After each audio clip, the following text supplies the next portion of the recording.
Virus corona jenis baru telah memorak-poranda perekonomian dunia. Tak terkecuali Indonesia. Menteri Keuangan Sri Mulyani mengakui, bila wabah corona tak segera tertangani, pertumbuhan ekonomi Indonesia bukan tak mungkin bisa merosot ke 0%. Utang negara bertambah, dan angka kematian berlipat ganda. Lalu kapan pandemi ini berakhir di tanah air?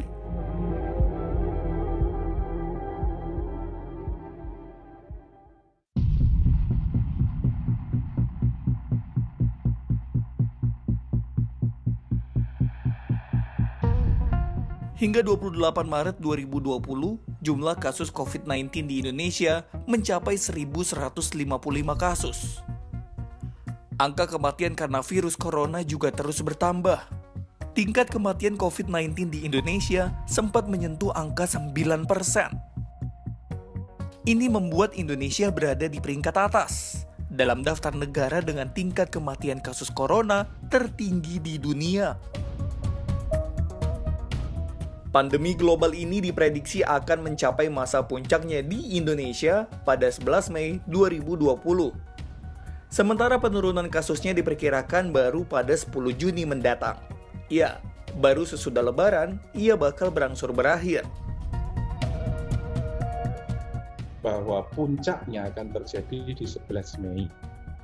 Setelah itu akan turun, tapi hilang ke titik nol. Tidak, masih ada orang yang terinfeksi. Sutanto Sastrareja adalah seorang dosen dan pakar matematika di Universitas 11 Maret Surakarta. Nah, saya meramalkan sampai berapa? Hanya saya potong sampai 100 hari. Kalau saya teruskan sampai 200 hari bisa enggak? Bisa, mungkin kurvanya juga akan turun. Tapi turunnya lambat. Tapi saya hanya memotong 100 hari saja.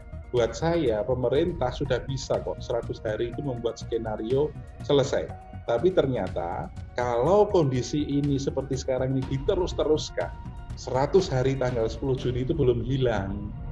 Kesimpulan tersebut diambil berdasarkan data sejak kasus pertama corona diumumkan, yakni 2 Maret hingga 22 Maret 2020. Data tersebut meliputi orang yang terinfeksi, pasien yang sembuh, dan orang yang meninggal.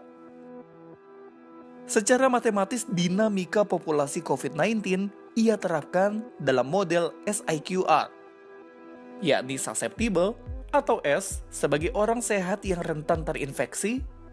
Di sini terinfeksi tidaknya sangat dipengaruhi laju kontak atau beta. Jika angka beta besar, artinya orang itu sering bertemu, berkerumun, dan menggelar acara bersama atau berkelompok. Saat itulah banyak orang akan pindah dari S menjadi I alias terinfeksi. Selanjutnya orang terinfeksi ada yang meninggal dunia, ada juga yang sembuh, yakni dalam model ini disebut recover atau R.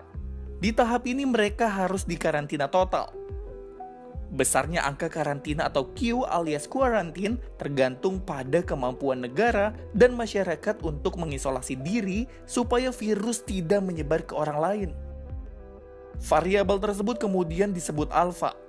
Jadi semakin besar angka alfa, maka penyebaran virus akan semakin berkurang. Berikutnya model itu dianalisis menggunakan model numerik. Hasilnya menunjukkan bahwa pada puncak wabah COVID-19, yakni pada pertengahan Mei, 2,5% dari populasi yang beresiko di Indonesia akan terinfeksi virus corona. Jika populasi yang beresiko di Indonesia sebanyak 50% dari jumlah penduduk, maka diprediksi ada 3.370.000 kasus COVID-19.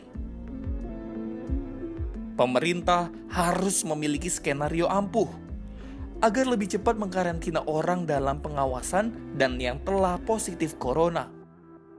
Mainkan parameter alfa sama parameter betanya tadi. Alfanya dinaikkan, betanya diperkecil. Beta itu kan laju kontak antara orang yang terinfeksi dengan yang sehat. Alfanya itu kecepatan mengkarantina orang. Nah, ini diperkecil. Diperkecilnya di angka berapa? Di angka pertemuan itu yang titik-titik itu ada garis pink itu. Kalau tepat di situ angkanya, pasti tanggal 10 akan hilang. Grafik saya itu tanggal 10 langsung terjun. ke titik nol. Tapi kalau tidak, pemerintah masih betanya besar sampai 2,0 misalnya, sementara alfanya masih di bawah 1, tanggal 10 tidak akan bisa selesai. Secara matematik seperti itu. Lantas, apakah lockdown atau mengunci suatu wilayah jadi cara jitu untuk menekan penyebaran virus corona? Kalau lockdown dilakukan. Jadi diskusi kami dengan teman-teman, kalau lockdown itu betanya 0. Kan tidak ada interaksi sama sekali, Mas. Betanya 0. Apa yang terjadi kalau betanya 0? Orang ekonomi akan marah-marah. Semua akan habis. Tidak ada kontak kok. Orang tidak akan naik Gojek, orang tidak akan beli sarapan pagi hari. Itu berarti tidak ada kontak sama sekali. Nah, kalau sudah seperti itu, pasti pertumbuhan ekonomi akan negatif, jatuh. Nah, saya di rumus saya itu tidak usah sampai 0 lah, di titik 0,5 saja itu masih bisa. Tapi naikkan alfanya, gitu loh. Begitu ketahuan dia dites, dia sakit, isolasi. Ya. Nah, juga orang-orang karena hanya 0,5 kan semua tidak keluar rumah nih yang sehat-sehat. Maka dia mengisolasi diri di dalam. Itu masih bisa dan bahkan akan terjadi sebelum tanggal 10 itu akan habis virus itu gitu. Selain kebijakan pemerintah dalam membuat skenario penanganan COVID-19, kesadaran masyarakat juga sangat penting untuk terus menjaga jarak, hingga membatasi aktivitas di luar rumah. Jangan berharap virus corona bisa teratasi, jika kesadaran untuk melawannya tidak dimulai dari diri sendiri. Kalau di Bali ada pecalang, tolonglah di desa-desa ini adakan siskamling corona. Ya, tugasnya itu tadi, supply sarapan mereka, bikin WhatsApp grup di antara mereka, bikin posisi penduduk itu di mana, status kesehatannya seperti apa, penduduk yang baru datang yang mana, siapkan rumah sendiri 14 hari. Terus pecalang ini, tim siskamling ini hubungkan dengan rumah sakit rujukan, ya, hubungkan dengan warung, dengan restoran.